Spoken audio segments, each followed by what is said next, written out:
इस शहरों में एक और सबसे बड़ी प्रॉब्लम है, खास करके नोएडा और एनसीआर में। आपने देखा होगा लिविंग रिलेशनशिप बहुत बड़े स्तर पे हो रही है लीगल और हो गई है। हाँ, लीगल हो लीगल गई भी है। हो गई। तो इसमें आप कैसे देखती हैं? क्योंकि दोनों पक्ष इसके निकल के आए। एक तो निकल के आ रहे हैं कि 6 साल, 7 साल, 8 साल साथ रहे, उसके बाद अलग हो गए और नहीं तो फिर एक दूसरे पर फिर केस।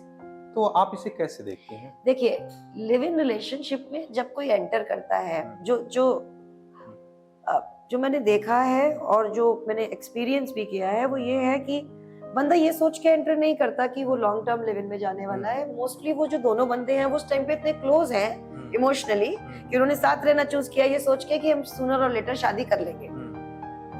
अब हर इंसान की सर्कमस्टेंसेस अलग होती हैं, कुछ लोग कर लेते हैं, कुछ लोग कर ही नहीं पाते। कुछ लोगों में कुछ टाइम के बाद कॉन्फ्लिक्ट शुरू हो जाता है। अब इसमें दोनों तरह के केस हैं। एक केस वो भी है जिसमें ब्रेकअप होने के बाद में महिला जाती है और केस ठुकराती है।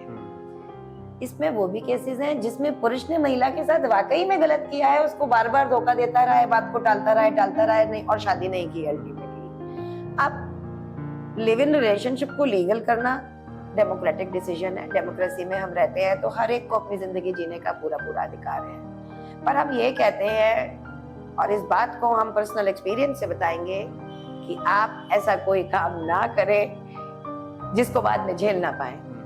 अगर किसी चीज में एंटर कर रहे हैं और आप बालिग हैं तो शादी करके एंटर करिए, उसमें समाज आपके साथ खड़ा होता है।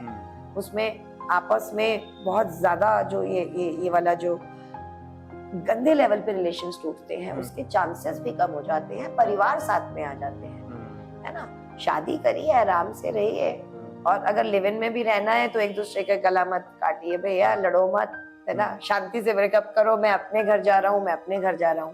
लिव इन रिलेशनशिप प्रॉब्लम नहीं थी, इनकी वजह से कानूनन केसेस बहुत ज्यादा बढ़ गए। उस वजह से सारे समाज को ये लगने लग गया कि ये चीज ही गलत है।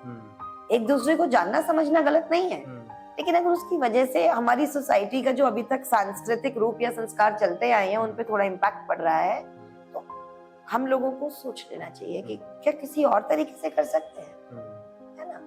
मैं तो ये बोलती हूँ, मैं देखो लोग बोलते हैं ये तो जानवरों में रहती है तो इसको ज्यादा सोसाइटी का पता नहीं, पर मैं ये कहती हूँ कि अगर हमें कोएग्जिस्ट करना है तो हमें सबके साथ बैलेंस करके चलना पड़ेगा। सिर्फ अपने मन की करनी है मुझे, वो वाली बात अच्छी नहीं।